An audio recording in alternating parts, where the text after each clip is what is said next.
Welcome back to the Passion and Persistence podcast. Super excited to have you here. Today's episode is absolutely amazing. I had a chance to sit down and talk with Nani Bernal, who is the leader of the InPower Tribe, which is an amazing movement that she's creating with the goal to be worldwide. And I just think it's beautiful. And the episode evolved into a really awesome, fluid discussion about merging your faith, being a mom, and fighting for something bigger than yourself. Nani says it perfectly in the episode. What are you willing to suffer for? And I'm going to leave it at that. I'm going to let you listen in on the rest of the episode to get all of this value that we were able to share with you. And I'm so excited to have you here listening in. Make sure that you're subscribed to this podcast. Be sure to tell your friends and family. Take a screenshot while you're listening and post it on social media and tag us. It would mean the world to us. The mission of this Passion and Persistence podcast is to inspire you, to remind you that with passion and persistence, anything is possible. So without further ado, let's jump right into this episode. Hello, everybody. Welcome back to the Passion and Persistence podcast. I'm your host, Elaina Mitchell, and I am so pumped for today's episode. We have a fearless leader on deck, the amazing Nani Bernal. I'm going to tell you a little bit about Nani. She has literally been so inspiring. I've been able to witness her journey through social media, and it's amazing to see the growth. So Nani is a fearless leader in the InPower Tribe. She's an extraordinary woman whose consistency has helped her overcome adversities in life and businesses. She's an up-and-comer in the personal development coaching space and a true motivational leader who believes it's not how you start, it's how you finish. Amen to that. So without further ado, here is Nani Bernal. Thank you so much for having me on. I'm super excited to be here. I've been seeing you making your posts and I've been seeing your podcast episodes. So I'm super honored to be on here today. Yes, I'm so honored to have you here. So tell me a little bit about what passion is to you.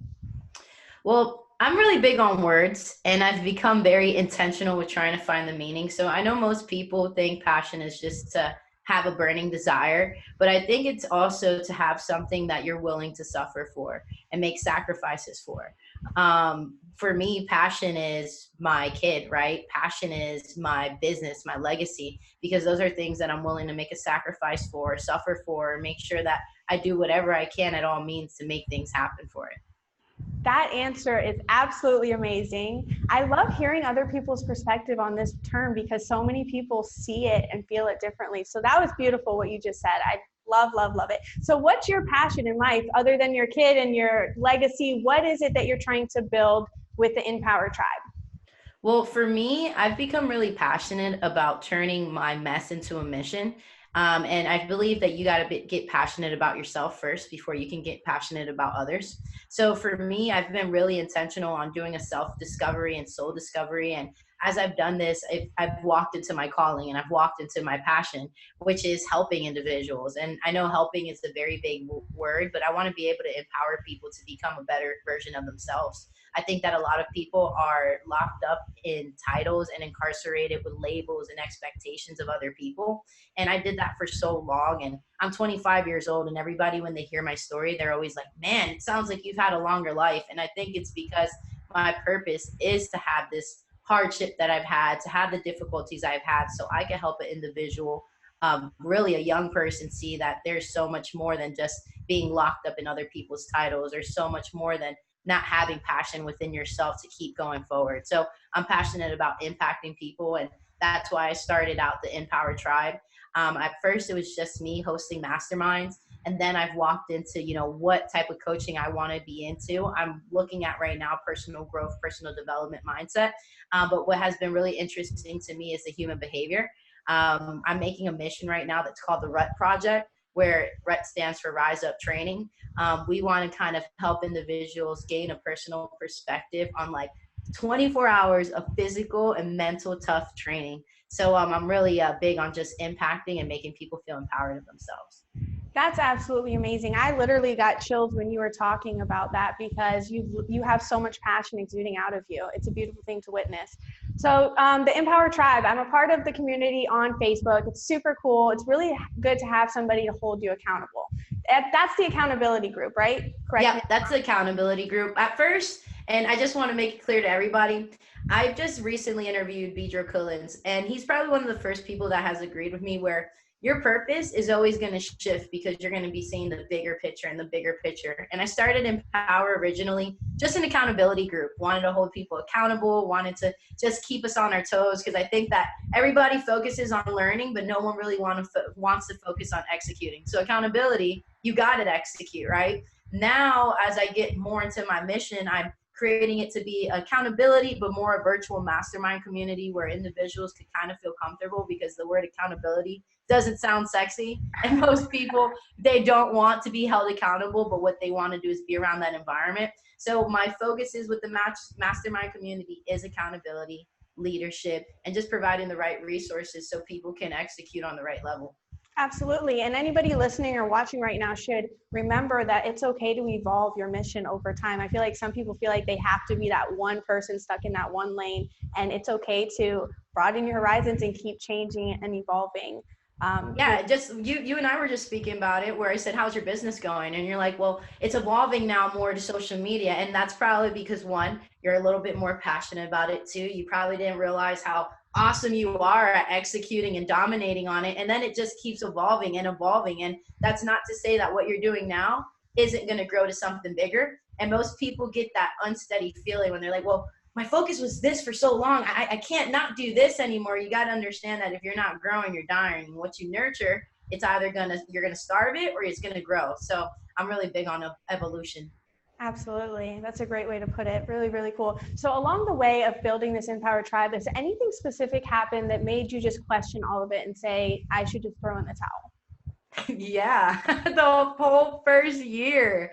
Man, I'm not one for sob stories, and I've never been that way. I've had a hard life, and I've had hard business ventures. Like, I've had a student debt consolidation company. I've worked at moving businesses where I've helped them start up. I've had a moving business, the health insurance floor, and each one has been a different venture for me. But InPower has been something where it's truly me, all my idea, all my risk. And this year, in the beginning of starting it, I had that feeling of, man, what am I doing? I've never done real coaching before. I don't know if what I'm going to go for. Is this going to work? Most people start brands and it's good for 30 days. And then where does it go? So that intimidating feeling of, should I do this, was always a hard thing.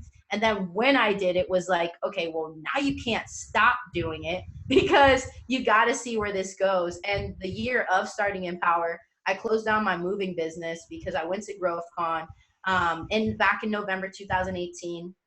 I was really feeling down. I just got my business just closed down, just fired employees off of my floor. I wasn't in a good space mentally and emotionally. I was just really trying to look for more. So then I started walking into my faith. I started walking into my faith and realizing that the process is better than the product, and to be more intentional than just incidental. I had to be more purposeful. So I started really questioning what I wanted to do. I ended up going to GrowthCon, and I feel like Steve Harvey was speaking to me. Like, I'm front row, premier seats. I don't know if you went to GrowthCon, but he was talking to me, like, legitimately. And he spoke about purpose, and he was stating how so many of us are going in different directions, different paths, and we're taking on so much opposition. And when we get to the end of the road, it doesn't feel good because it's not ours. It's not our path. And when he said that, I'm like, shit, moving company, student debt consolidation floor, health insurance floor. Like, I know I'm good at leading, but is this the stuff that I want to lead? So I start writing down different names: InPower, InPath, In Theory, all these names. And I look at my best friend, Rob, and I circle InPower. And I'm like, I'm going to close down my moving company. And he's like, you're crazy as shit. You're not closing down your moving company. I'm like, no, Rob, I'm telling you, I feel like this powerful leader shift. And he's like, Nani, we just went to a seminar. That's why you feel like this, right? Because you got this high, you want to conquer the world. I ended up closing down my business 2 weeks later, and I started up InPower. Toughest year ever, literally. Bills tough, almost got evicted. My car got repossessed. Was really tough with struggling my bills. You have a little boy, you know that when you're a single mom and you're trying to get things pushing, it's really hard. So there was a lot of doubtful moments, but I just had faith I can't see, touch, or hear, but I know it's going to happen. And this last year, I hit 6 figures within the last 4 months doing consulting and having one-on-one clients. So I'm really happy about that.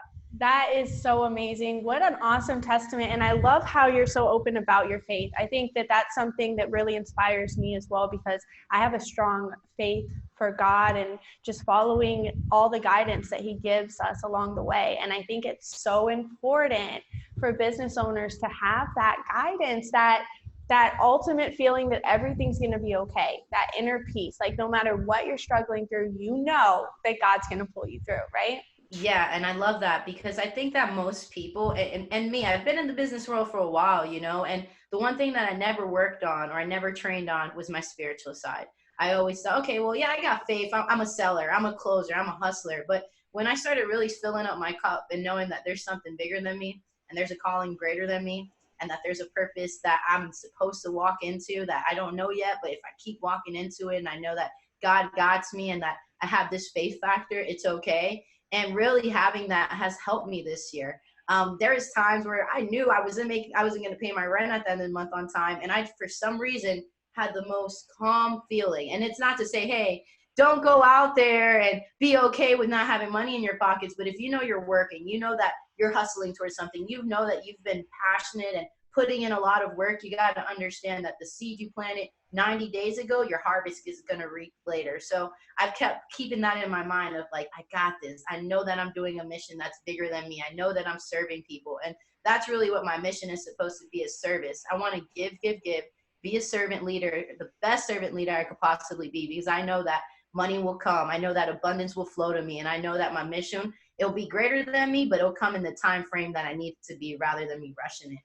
Absolutely. And that, like you said before, that's why you had to go through all of the struggle in the past and all the experiences you did go through. It was building your armor to be able to tell somebody, I'm not just preaching this, I walked in this. Like this was my life and I got to the other side. So there's so much power in that. And I want anybody listening or watching to realize whatever you're going through right now, no matter how hard it feels, step back and think, what can I learn from this right now? What is this teaching me to get me to the next level that I deserve to be at to help other people, Yeah, no, definitely. And I think that a lot of people, they don't want to do that, right? Because ego comes into the way or self-doubt. But I always tell, my tribe and things that I teach on myself is don't rush your process, assess your process, and then trust your process. Because when you don't rush it, it's not going to be on your time. It's going to be on God's time. And if it's someone that you don't believe in, you believe in Allah or the universe or whatever it may be, don't rush the process. The process is going to happen. You can't make it your time. It's always going to happen in the right time. And then assessing the process is this right for me? I think we also jump into ideas just because someone else's grass looks greener. And we don't really look at, okay, well, my grass is just as green. I just need to work on it a little bit more. So really questioning, is this right for me? Do I have the right skill level for me for this? Do I have the right knowledge for this? Do I have that knack for this? And then after questioning yourself with that, really trusting the process of, okay, well, I don't have the skill. I don't have the knowledge. This guy's grass looks greener. Let me just stay with mine. Trust the process that yours is going to work. Now, if you understand that you got the knack, you just don't got that much knowledge, trust the process that you could learn more, So really, you don't rush it, assess it, and then trust it.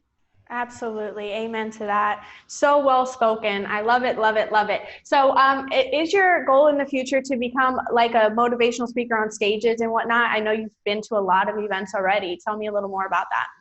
Yes. So my main focus, honestly, is to create InPower to be a movement. I really love how Grant Cardone has 10X, and I look at big empires built like that, big movements built like that. Unfortunately, I don't want to say the Hitler situation as the Holocaust is a great movement, but I want movements just like that. So what I do is look up powerful people, and I read up on leaders, and I read up on biographies, because what really amazes me is to see a movement be caused and it go worldwide, right?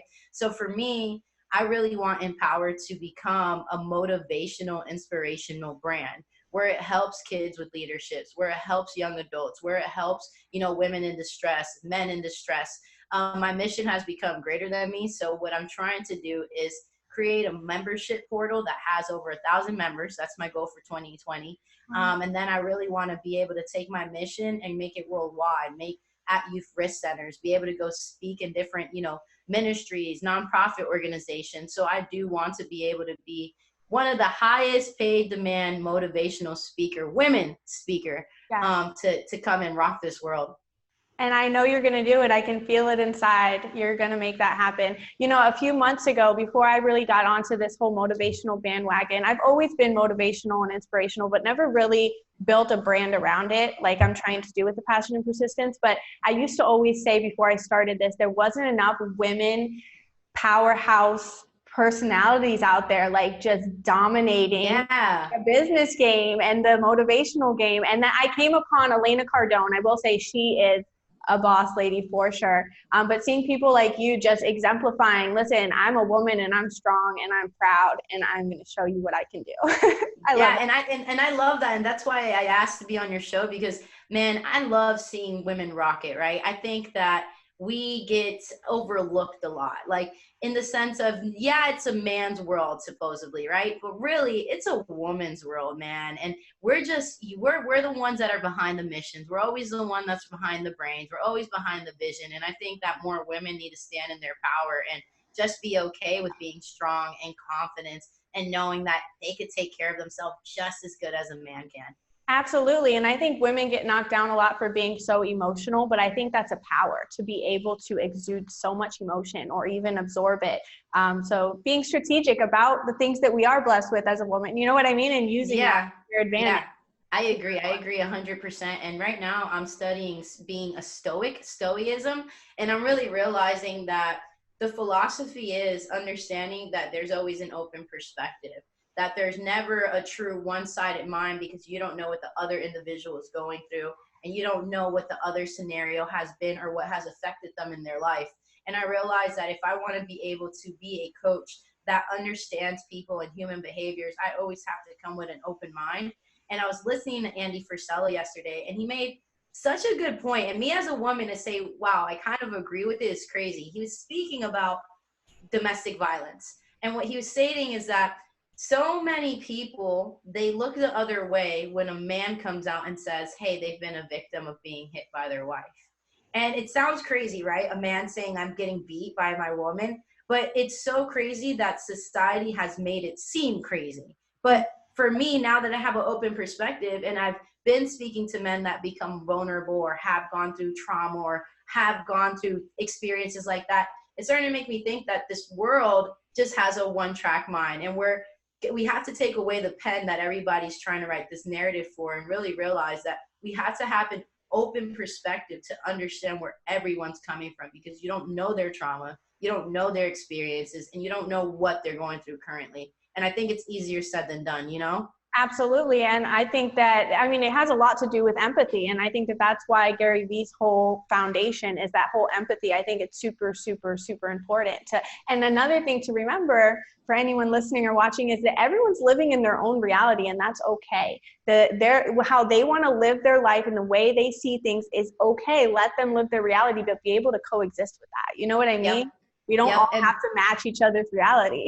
Yeah, and be able to just have an understanding. I always talk how people ask questions for a response instead of an understanding. And I think that emotional reaction and emotional responses are different. And I think a lot of people should practice on becoming emotional resilient and learning that, because a lot of people have emotional reactions. They don't act off of response, they act off of reacting. And once they react and it happens, then people think a little bit, oh, well, I should have done this differently. Well, why don't we take a second to work that muscle of emotional resilience so we don't bring that onto our kids, we don't bring that into our relationships, and we don't bring that into our communication skills. Amen to that. And just opening the dialogue about it, saying that women are so emotional rather than saying, okay, let's work on how to manage these emotions. You know what I mean? Just having a different dynamic around it is super, super important. And dude, half the time, men that say women are super emotional, they are super emotional. And I'm learning that. I'm definitely learning that. Right. It's all, like you said, the labels that have been placed, and now we're playing parts based on labels. It's silly. But as a mom, I've realized too, for my self-growth is reacting when my child does something. I'm so quick to like react a certain way off of the emotion that gave me, you know? So being able to step back as a mom too really helped me put that in perspective. Yeah, I agree. It's so crazy because as I become more self-aware, I'm so like, wow, I can't do this because I don't want Namaste to see that. And Namaste is my little girl. And it's funny that you mentioned that where you're like, I have to watch my reaction because it affects their response, right? And my pastor recently said that so many of us think that that beliefs are determined by behavior, but it's the opposite. Behaviors are determined by our beliefs, and how we react have such a pivotal effect on our kids. So I've been taking a step back too on just really looking at the outcome of things. What did I do today that I needed to complete? How could I have responded better with some things? What did I fail at responding at it correctly? So it's really important to take that step back. And I like that you said that, because a lot of parents, if you are listening to this, that's something really big that I think that we should work on, is how are we reacting and how are we showing up for ourselves, because that's how we're showing up for our kids. Absolutely. And our kids mimic all of our bad traits. We all know that. Like, and then you're like, Yeah. whoa, that's who I am.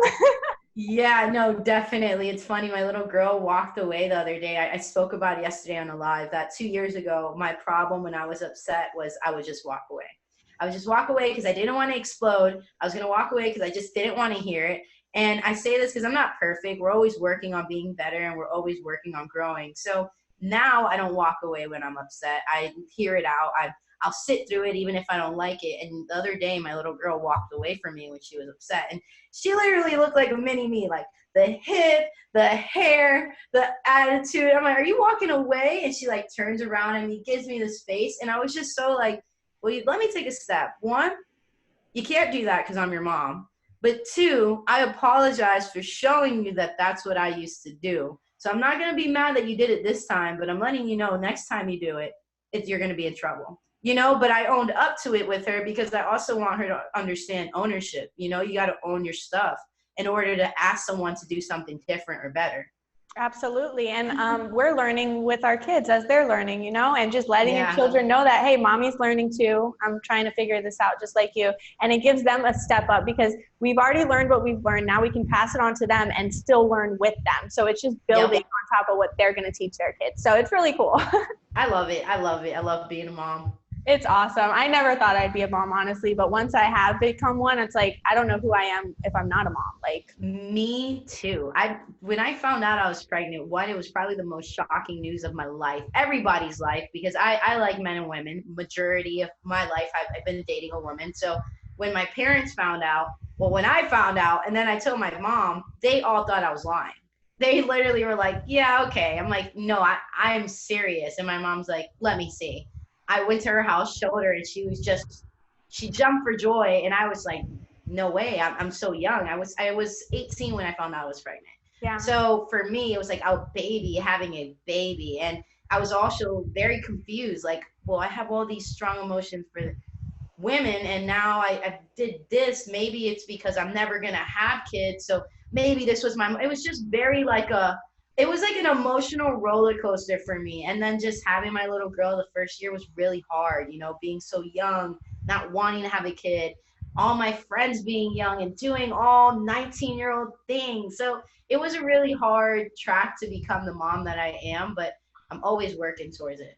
Yeah, and she was meant to have a mom like you. She's learning everything she needs to learn to be the amazing person she's going to be one day. I feel like everything happens for a reason. But I too was very shocked when I found out I was going to be a mom. I always said I'd be like the career woman. I'd never have kids. Like it just was not on my radar. Travel the world, conquer these businesses.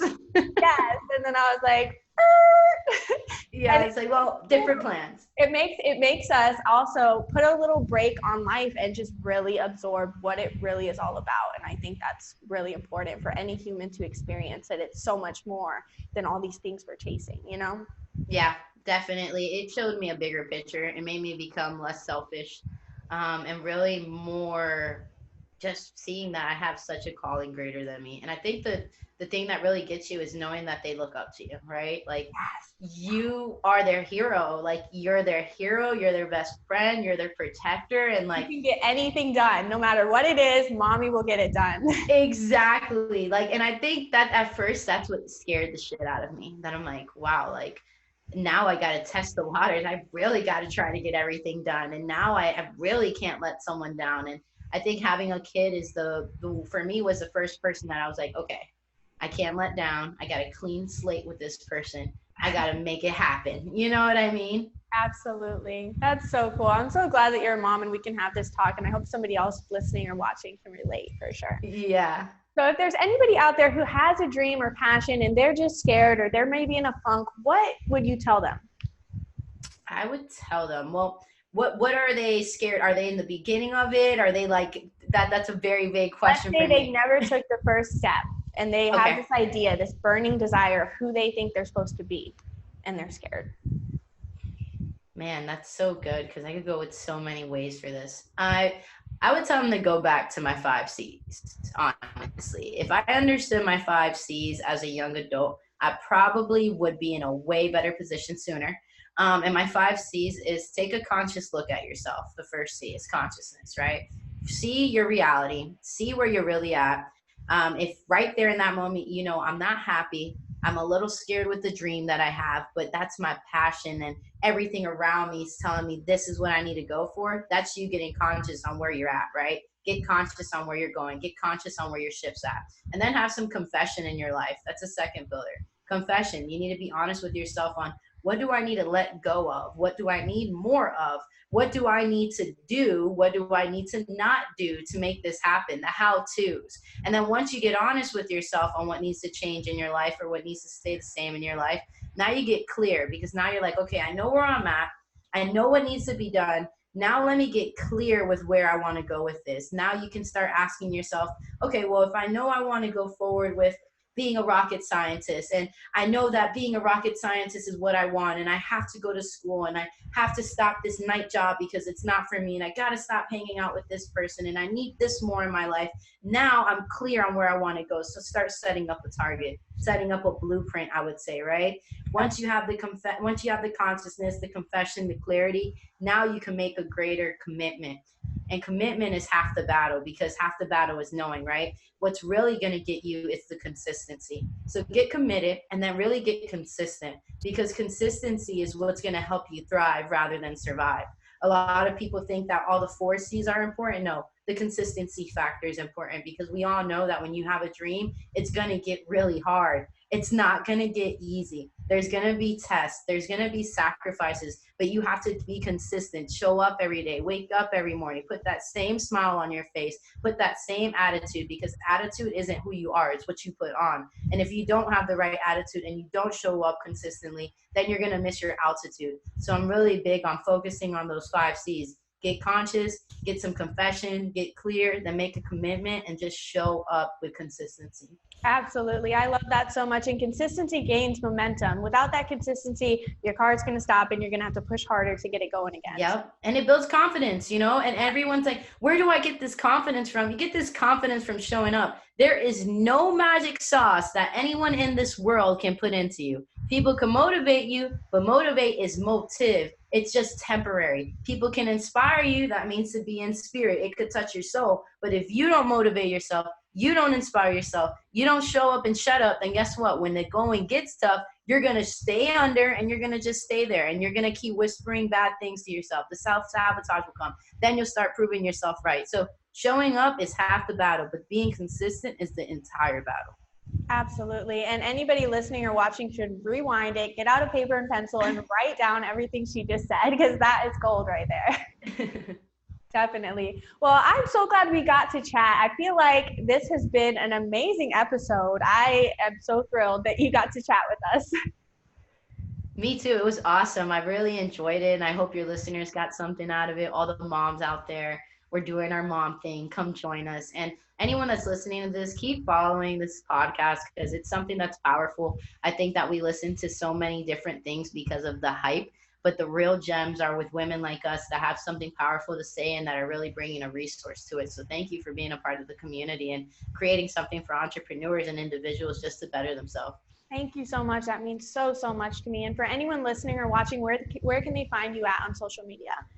So I have two Instagrams. I have Nani, Azonani, and InPower Tribe. You could definitely follow me on Instagram, though. That's where I normally keep most of my updates going, and I put what I'm doing, what I'm up to. But follow me on Instagram. Let me know that you've heard this podcast, and I'll send you guys over some love. Definitely. Thank you so much, Nani. You're amazing. I'm so excited to witness everything you're going to do in the future and everything you're doing now. So thank you for being a part of this. Thank you so much for having me. All right. Have an awesome day. You as well. Bye. Bye. See, I told you that you would love that episode. Nani brought so much value to the Passion and Persistence podcast, and I cannot thank her enough for taking time to chat with us. I can't thank you enough for taking time to tune into this episode. I don't believe in coincidences. I know that you heard this episode for a reason. Maybe it inspired you, or maybe you know somebody that it would inspire. So my only hope is that you share this podcast with your friends and family on social media, or tell them about it. Make sure you subscribe and go check out our shop, passionandpersistence.shop, and grab your merch to wear your power proudly. We believe that with passion and persistence, anything is possible. So go out there and chase your passion persistently. Until next time, see you guys.